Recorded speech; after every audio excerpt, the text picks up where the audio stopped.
Flags. Every nation has one. Some are rectangles, some are squares, and some are unconventional.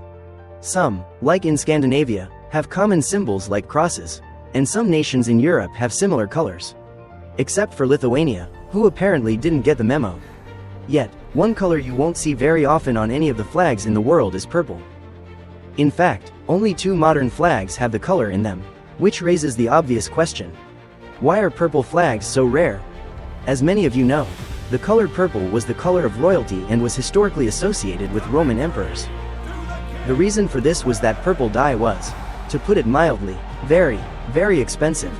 There was one dye in particular, Tyrian dye, which was especially coveted due to its deep color.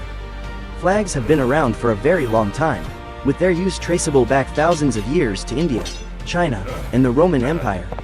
However, it was during the medieval period in Europe that banners and royal standards slowly took root as easily identifiable symbols of nations. This one isn't a joke. By the way, the French royal coat of arms was just a field of white cloth. Since Europe is where flags morphed into international symbols, we'll focus on there.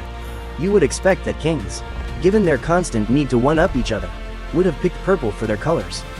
But again, I need to stress this, it was extremely expensive. So, with one exception, none of the older European states ever made use of purple as a national color.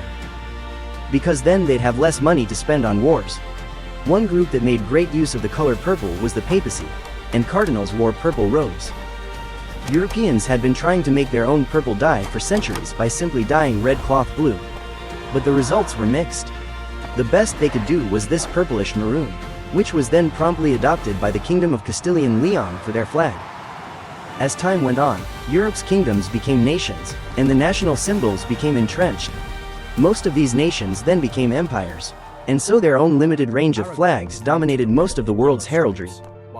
But what about when these empires collapsed? What about the new nations formed from them? For the nations which broke away from the Spanish Empire or, say, the United States, purple was still extremely expensive at this point.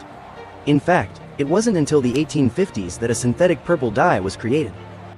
Thus, only nations created after that would likely have a purple flag. It's important to remember that purple's use by the papacy and royalty colored people's opinions of it. Most of the nations which broke away from the world's imperial powers were republics.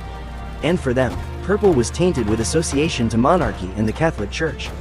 Due to its lack of history in flags and its association with the Catholic Church and monarchies, purple never took hold as a major color for flags.